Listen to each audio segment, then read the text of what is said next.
경외함의 다른 말은 하나님을 사랑한다라는 거예요. 하나님을 사랑하는 것이 죄로부터 멀어지게 할 뿐만 아니라 하나님 앞에 더욱 가까이 나아가게 만들 수 있다라는 거예요. 안녕하세요, 김성교입니다. 네, 오늘도 또 인사드리게 됐습니다. 오늘은 바로 이런 질문 또 아마 찾아 들어오실 것 같아요. 그러면 어떻게 하나님을 사랑할 수 있어요? 하나님을 더 사랑하려면 어떻게 해야 되는 거예요? 라고 하는 질문들이 아마 찾아오실 것 같아요. 하나님을 사랑한다 라고 했을 때 누군가를 사랑하게 되어지는지에 대한 과정을 합리적으로 한번 생각을 해보죠. 사랑할 수 있는 관계가 되어지려면 가장 먼저는 사랑하려고 하는 대상을 알아야 돼요. 알아야 사랑을 하죠. 누군지도 모르는데 그 사람을 사랑한다고 말하는 건 말이 안 되잖아요. 예를 들면 밖에 나가서 아무나 모르는 사람 붙잡고 저는 당신을 사랑합니다 이러면 잘못하면 귀싸대기 맞아요. 아무나 붙잡고 사랑한다 그러면 귀싸대기 맞는단 말이죠. 그래서 사랑하려고 할 때는 그 사랑하는 대상을 알아야 돼요. 알아야만 이 사람을 사랑할 수 있게 되어지는 거예요. 그게 시작이죠. 근데 문제는 뭐냐면 하나님이 눈에 보이거나 만져지거나 직접 들리거나 이렇게 할 수 있는 대상이 아니시라는 거예요. 그래서 하나님을 알려고 하는 소망을 가진 자들과 또 하나님을 더욱 깊이 알아감으로 인해서 사랑하려고 하는 사람들에게 보이지 않는 하나님을 나타내 보여주신 게 있어요. 말씀입니다. 하나님의 말씀을 통하여서 내가 사랑하려고 하는 하나님이 어떠한 분이신지 알아갈 수 있다는 거예요. 그런데 여기서 한 가지 더 충족되어져야 되는 조건이 하나 있는데 그건 뭐냐면 우리가 사랑하려고 하는 대상을 지식적으로만 알면 안 돼요. 지식적으로만 알면 그 대상에 관하여는 알 수 있으나 사랑이라고 하는 조건까지는 충족되지 않을 수 있다는 거죠. 우리가 만약 사랑하는 대상을 알아가려고 할 때는요, 그냥 지식적으로 그 사람이 어떤 사람인지 누군가를 통해 전해 듣는 것만으로는 충분하지가 않아요. 그 대상을 직접 만나고 겪어서 아는 알미 필요해요. 여러분 썸이라고 하는 것 아시죠? 썸을 탄다고 그러잖아요, 요즘에. 근데 썸이라고 하는 단계도요, 반드시 과정이 있어요. 그냥 밑도 끝도 없이 그 사람에 대한 이야기를 들었다고 해서 갑자기 어떤 감정이 생기지 않아요. 반드시 그 사람을 만나게 되어지는 계기가 필요하고요. 그 사람과 대화를 나눌 수 있는 시간이 필요하고요. 그 사람을 더 깊이 알아갈 수 있는 과정이 필요하다라는 거예요. 근데 이런 거 없이 그냥 다짜고짜 썸이 타지진 않는다라는 거죠. 그런 드라마틱한 일들은 일어나지 않아요, 현실에서는. 그래서 자주 만나게 되어지고 싹터가는 과정이 필요한 거죠. 만나야 되고 대화를 나누고 그 대상이 어떤 사람인지를 알아가는 과정이 필요하다라는 거예요. 이와 같이 하나님을 알아가는 과정에도 동일한 원리가 필요해요. 하나님을 만날 수 있는 자리, 그리고 대화를 나눌 수 있는 이런 시간들과 기회들이 우리에게 주어져야만 하나님을 더 깊이 알 수 있고 하나님을 더 사랑하는 자리에 나아갈 수 있다는 거예요. 그래서 하나님에 대한 이야기, 하나님에 관한 이야기를 많이 나누는 환경이 교회이겠죠. 그래서 교회로 오라고 하는 거예요. 하나님 이야기를 하니까. 알아야 사랑할 수 있으니까요. 그냥 지식적으로만 아는 것이 아니라 그 대상을 겪어서 아는 알미 필요해요. 그래서 성경에서 알다라고 하는 단어를 쓸 때 히브리어 야다라고 하는 단어를 썼거든요. 근데 야다라고 하는 단어에는 어떤 의미가 있냐면 지식적으로 안다는 말만 담겨 있는 게 아니라 체험하여 아는, 즉 겪어서 아는 알을 말했어요. 이렇게 되어졌을 때야 비로소 그 알을 통해서 사랑의 관계까지 발전할 수 있게 되어진다는 거예요. 그래서 하나님을 사랑하고 싶고 또 하나님을 더 알아가고 싶다면 하나님 자신을 나타내 보여주신 말씀의 자리에 지속적으로 노출이 되어져야 한다는 거예요. 그러면 이런 질문으로 이어질 거예요. 지식적으로 성경을 읽고 배웠어. 근데 지식적으로 아는 알미 아니라 진짜 체험해서 아는 알미 어떤 거예요? 라는 질문이 바로 이어질 수 있거든요.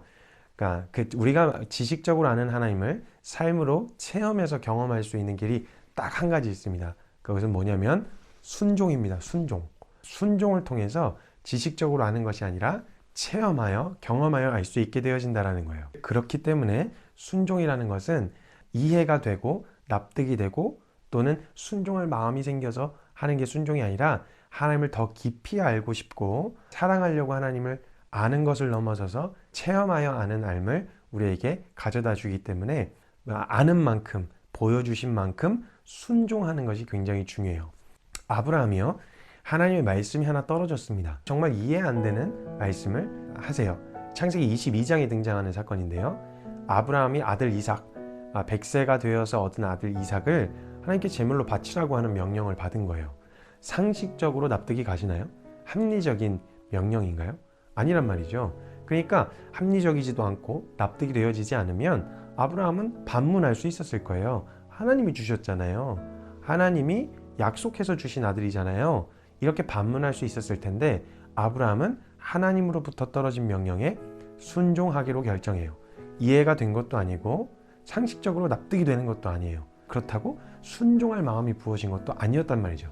그런데 떨어진 말씀에, 가르쳐 주신 말씀에 순종하기로 결정해서 아들 이삭을 데리고 모리아 산으로 갑니다. 그리고 그 자리에서 아들 이삭을 말씀하셨던 대로 제물로 하나님 앞에 바치려고 하는 순간 하나님이 그를 급하게 말리세요.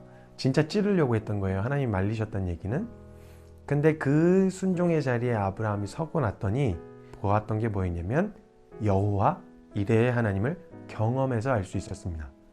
그러니까 여호와 이레에 관하여 설명해 주는 건 얼마든지 하실 수 있어요. 내가 다 준비해 놨어. 이렇게 이론적으로는 알 수 있어요. 그리고 아브라함도 이미 준비하신 여호와 이레에 대한 이야기를 올라가는 길에 아들 이삭에게 이야기해 줘요. 제물은 주님이 준비해 놓으셨다. 근데 이 아는 것을 넘어서서 체험하여 아는 암까지 나아가는 것은 순종의 자리에 섰을 때만 경험할 수 있게 되어지는 거예요. 그래서 순종의 자리에 서고 봤더니 그 자리에서 무엇을 보았냐? 여호와 이레를 이론이 아니라 실제로 체험하여 알 수 있었습니다. 하나님을 사랑하려고 할 때 어떻게 사랑할 수 있나요? 라고 할 때는요, 먼저는 하나님 자신을 우리에게 나타내 보여주신 하나님 말씀 앞에 노출이 되어져야 돼요. 그러니까 하나님이 어떠한 분이신지를 알아가야 돼요. 근데 여기까지만 머물면 종교인이 될 수 있는 위험성이 커요. 지식적으로 아는 알을 넘어서서 내 실제로 체험하여 아는 알므로 되어지려면 반드시 순종을 통해서만 얻을 수 있습니다. 순종을 통해서 알게 되어진 실제가 되는 암, 경험하여 아는 알미 우리 안에 생기게 되어지면 그 체험을 통해서 알게 되어진 하나님을 더욱 사랑하는 자리에 나아갈 수 있게 되어집니다. 그러면 우리가 알아가려고 하는 하나님이 어떤 하나님이실까요? 무한하신 하나님이에요. 그렇기 때문에 그분을 알아가는 데에 필요한 시간은 무한대로 필요합니다. 그래서 어쩌면 우리는 영원 가운데서 하나님을 더 깊이 알아가야 될지도 몰라요. 그러면 사랑의 대상을 아는 만큼 믿어지고 사랑할 수 있는 거라면 우리의 사랑은 어제와는 다른 사랑이어야 할 거예요. 왜냐면 오늘 또 그 하나님을 배우고 알게 되어졌으니까요. 매일 업그레이드된 사랑으로 주님 앞에 나아갈 수 있었으면 좋겠어요. 그래서 어떤 찬송가 가사를 적었던 기자가 이런 이야기를 적었더라고요. 이전보다 더욱 주님을 사랑합니다. 사랑한다라고 하는 표현은 그때도 전심이었고 지금도 전심이지만 어제보다 오늘 더 알게 되어진 그 하나님을 어제보다 더 깊이 사랑합니다 라고 하는 고백인 것 같아요. 사랑하는 여러분, 매일매일 새로이 경험하는 하나님을 만남으로 인해서 알게 되어짐으로 인해서 어제보다 더 깊은 사랑으로 주님을 사랑하시는 저와 여러분 되셨으면 좋겠어요. 여러분의 믿음의 걸음을 응원합니다.